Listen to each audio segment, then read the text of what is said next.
राजनीतिक घटनाक्रम में बेचैनी लगातार बढ़ रही है। आज रणदीप सिंह सुरजेवाला फिर से तिल मिलाने लगा। राजनीति में ऐसा लगा कि राजनीति का वो एक ऐसा धुरंधर है, 4 महीने में 2 बार पीछे से फर्स्ट करने वाला, 4 महीने में 2 बार विधानसभा चुनाव उसी हरियाणा से लड़ करके 2 अलग अलग विधानसभाओं में मात्र 4 महीने में 2 बार चुनाव लड़ा और औकात पता चल गई उस रणदीप सुरजेवाला। पीछे से फर्स्ट किया दोनों बार। वो रणदीप सुरजेवाला राहुल गांधी का चेला नंबर 1 है। उसे लगता है कि बड़बोलेपन से, सिद्धू बन जाने से राजनीति में नई महत्वाकांक्षा पूरी हो जाती है। दरअसल किसान आंदोलन में कांग्रेस जिस लहू का खेल देखना चाहती है वो देख नहीं पा रही है। करनाल में उत्पाती किसान राकेश डकैत के पीछे खड़े उत्पातियों ने जब पुलिस के साथ मुठभेड़ किया, कुछ डंडे बरसे, कुछ लोगों को चोट लगी, तो वहां से लहू के कतरे उठाकर रणदीप सुरजेवाला प्रेस कॉन्फ्रेंस में कूदने लगा। आज सुरजेवाला ने वो सब कुछ कहा जिससे आप इस बात की उम्मीद, ये जो लगातार लोग बांधे हुए थे कि क्यों किसान आंदोलन में मोदी और शाह की जोड़ी विपक्ष को वो राजनीति नहीं करने दे पा रही है जिसके लिए वो तिलमिला रहे हैं। दरअसल जब इन आंदोलन जीवियों ने 26 जनवरी को लाल किले पर घुसने की कोशिश की, उत्पात मचाने का षड्यंत्र रचा, झंडे उतार दिए और मजहबी झंडे लगाए खालिस्तानियों उग्रवादियों ने, उसके साथ खड़ा डकैत जब फंस गया तो रोने लगा। दरअसल उसी दिन ये इनकी तमन्ना थी कि पुलिस इन सो कॉल्ड आंदोलनकारियों को की पिटाई करे, उत्पात हो, दिल्ली जले और किसान चूंकि एक सेंटिमेंटल मामला है इस पर उत्पात मचाया जाए। दरअसल मोदी इन राक्षसी प्रवृत्ति की राजनीति को कोई अवसर नहीं दे रहे। बेचैनी इसी बात को लेकर के। रणदीप सुरजेवाला करनाल की घटना को लेकर के मैदान में कूदा। कांग्रेस अपनी साख पूरी तरह से खत्म कर चुकी हुई है। उसे लगता है कि उस पर कोई भरोसा नहीं है। तो आज डकैत स्वरूप लोगों के लिए कांग्रेस ने यह कहा कि जवान जो है वो किसान का बेटा है। दरअसल पुलिस के ऊपर डायरेक्ट हमला करने से बचते हुए कांग्रेस ने एक बेहद घटिया स्तर की राजनीति शुरू की और कहा कि किसान और जवान ये दोनों भाई भाई, पिता पुत्र हैं, किसान के पुत्र ही जवान हैं और उन धरती पुत्रों पर हमला उन्हीं के बेटों से करवाया गया। रणदीप सिंह सुरजेवाला आज बड़े बड़े शब्द लेकर मैदान में उतरा था और इन शब्दों में जो जहर था उससे साफ है कि कांग्रेस उस बगुले की तरफ एकदम से एक तक लगाए हुए है कि इस किसान आंदोलन में पुलिस का डंडा कब चले, खून कब बहे, कब ऐसा कुछ हो जिससे दिल्ली की सड़कों पे खून बहे, उससे राजनीति हो सके। यही अवसर नहीं मिल रहा। आज इसीलिए रणदीप सिंह सुरजेवाला ने कहा कि सरकार अत्याचार कर रही है। मोदी योगी के बाद अब खट्टर का अत्याचार शुरू हो गया है। ये तालिबान, और देखिए किस तरह से गेम किया सुरजेवाला ने और कहा कि दोहा में चले गए तालिबान से मिलने के लिए। तालिबान से भारत सरकार मिलने चली गई, लेकिन बॉर्डर पर बैठे किसानों से मोदी नहीं मिल रहे। तब आपको लगेगा कि मनी लॉन्ड्रिंग के चैनल में लाल माइक लेकर के खड़ा खैराती पारे ने जो जिस ढंग का जो एजेंडा चलाया था, दरअसल वो कैसे कांग्रेस का एजेंडा है। आपको लगेगा कि मनी लॉन्ड्रिंग के चैनल पे जो महीनों से एजेंडा चल रहा है कि आखिर तालिबान को आतंकी क्यों नहीं करती भारत सरकार।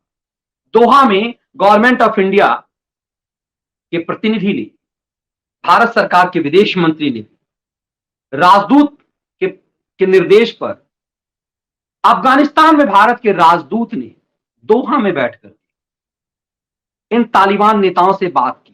बातचीत किस लिए? क्योंकि अफगानिस्तान में जो हिंदुस्तानी फंसे हुए हैं उसे कैसे पूरी तरह से निकाला जाए। लेकिन आज रणदीप सुरजेवाला ने यह साबित कर दिया कि पिछले कई दिनों से जो खैरातियों का गैंग ये लगा हुआ है कि कैसे भारत तालिबान को आतंकी कहे ताकि अफगानिस्तान में जो हिंदुस्तानी हैं हिंदू और सिख जो जिन्हें भारत सरकार शरणार्थी समझ करके लाना चाहती है, उन सबका कत्लेआम हो और फिर दुनिया में मोदी सरकार को बदनाम किया जा सके। आज दोहा में भारत सरकार के प्रतिनिधि द्वारा तालिबान के प्रवक्ताओं से भेंट को जिस तरह से किसानों को प्रवोक करने की कोशिश की, उससे कांग्रेस की राजनीति पूरी तरह से खुल करके सामने आ गई। मेन स्ट्रीम मीडिया अभी भी खैरातियों का गैंग, कि आप समझिए कि इस बात को लेकर कि इस खबर को कितना सेंटिमेंटल, कितनी गंभीरता से ली जाती है कि कैसे ऐसे सिंपली आपको लगेगा कि सही में तालिबान से बात कर सकते, किसान से नहीं। एक आम भारतीय को इस लेवल पर समझाने के लिए कांग्रेस के खैराती चरित्र वाले जो मीडिया है वो इसे कन्विंस कर सकती है कि सचमुच ये बात तो सही है। अफगानिस्तान के तालिबान से भारत सरकार दोहा में अपने प्रतिनिधि को कहती है, अपने राजदूत को कहती है कि जाकर के दोहा में मिलो, लेकिन किसान से नहीं मिलेंगे। दरअसल किसान एक सेंटिमेंटल शब्द इस्तेमाल किया। देश भर के किसान इन डकैत के गैंग के साथ नहीं खड़ी है, लेकिन ऐसे पेश किया जा रहा है कि दिल्ली पे जो चुनिंदा कुछ किसान हैं वही देश के किसान हैं। ये मुजफ्फरनगर, ये करनाल में सिखों की भीड़ इकट्ठा करके, जिसे ये दिखाया जा रहा है खालिस्तान समर्थकों की भीड़ दिखा करके, और ये फोटोशॉप की भीड़ दिखा करके ये खेल किया जा रहा है। बताया जाता है कि मुजफ्फरनगर के जिस इंटर कॉलेज मैदान में ये भीड़ इकट्ठा करने की बात कही गई थी, खैरातियों के गैंग ने लाखों की भीड़ कहने की कोशिश की थी, उस मैदान की क्षमता ही 30-35 हजार है। लेकिन फोटोशॉप के माध्यम से राहुल गांधी को बरगलाया गया और राहुल गांधी ने उस फोटो को सार्वजनिक कर दिया जो किसी ठंड की खींची हुई तस्वीर। अहम चीज ये है कि आज जिस तरह से सुरजेवाला सामने आया, सुरजेवाला ने जिन शब्दों का प्रयोग किया कि ये मोदी का अहंकार है, ये योगी का अहंकार है, अब ये खट्टर का अहंकार है, धरती पुत्र से बात नहीं करेंगे, सड़क पर लहू गिराएंगे और इन लहू से खेलेंगे, किसानों को मारकर भी ये शांत नहीं हो रहे हैं, इनके ऊपर कत्ल का मुकदमा चलाया जाना चाहिए। ये रणदीप सिंह सुरजेवाला के शब्द हैं। उसने कहा 3 दिन का समय हम मोदी सरकार को देते हैं, गांधीवादी तरीके से प्रदर्शन कर रहे किसानों के सामने आया जाए। और चूंकि अब ये कह रहे कि वाटर कैनाल किसानों की छाती पर मारते हो और वो गांधीवादी तरीके से प्रदर्शन कर रहे हैं। दरअसल कांग्रेस अब पूरी उम्मीद खो चुकी है, इसीलिए कांग्रेस को लगता है कि किसान एक सेंटिमेंटल शब्द है। आप इस चीज को बहुत गंभीरता से समझिएगा कि शाहीन साजिश का तंबू बंबू उखाड़ना मुश्किल था। शाहीन साजिश में दादी अम्माओं को पैदा किया गया, फिर भी कोरोना काल खत्म होते ही सरकार ने, दिल्ली पुलिस ने वहां से तंबू बंबू उखाड़ दिए। लेकिन किसानों का, जो सो कॉल्ड किसान हैं, उनके तंबू बंबू खाली पड़े हुए हैं। आप चले जाइए गाजीपुर बॉर्डर, आप चले जाइए टिकरी बॉर्डर, आप चले जाइए सिंधु बॉर्डर, हर जगह पर, ये सिंधु बॉर्डर जहां पर एक जहरीला यादव बैठा हुआ है, जिसके लिए कहा जाता है कि सबसे बड़ा ये आंदोलन जीवी है, ये हर जगह एजेंडा ढूंढता है। सोनिया सरकार के दौरान जेएनयू, ये सरकारी जिम्मेदारी यूजीसी में थी इसकी, ये सब लोग ऐसे ही खैरात पर पलने वाले लोग, ये गैंग, ये आंदोलन अभी किसान के रूप में घुसा हुआ कहता है कि मैं राजनीति नहीं कर रहा। लेकिन आप यदि इन बॉर्डरों पर जाएंगे तो आपको साफ दिखेगा कि यहाँ कहीं किसान नहीं है, फिर भी ये तंबू नहीं उखाड़े जा रहे, क्योंकि किसान एक सेंटिमेंटल शब्द है। और दरअसल ये किसान है नहीं, ये ट्रैक्टरधारी ऐसे बिजनेसमैन है बेसिकली, जो किसान के रूप में है। वरना एक सामान्य किसान, गांव देहात में रहने वाले लोग जानते हैं कि उसके लिए तो यदि एक फसल समय पर नहीं आए तो उसके लिए भुखमरी हो जाए। लेकिन ये यदि लगभग साल भर से निकम्मे बैठे हुए हैं टेंट में, तो इसके खर्चे कहां से आते हैं, ये कौन चला रहा है सिस्टम, ये अपने आप में हम है। लेकिन सबसे हम ये कि जिस तरह से रणदीप सुरजेवाला ने कहा कि इस एसडीएम के ऊपर कार्रवाई क्यों नहीं होती, एसडीएम बड़ा हो गया, किसान छोटा हो गया, और ऐसी ऐसी बातें करके उन्होंने कहा कि साफ पता चल रहा है कि ये मोदी के इशारे पर सब खेल हो रहा है और किसान के आंसू की लहू से खेला जा रहा है। ये लहू की बात बार बार करके सुरजेवाला ने अपने आका के संदेश को साफ कर दिया है कि दरअसल कांग्रेस चाहती क्या है, कि कैसे वहां खून बहे ताकि वहां उत्पात मचाया जा सके।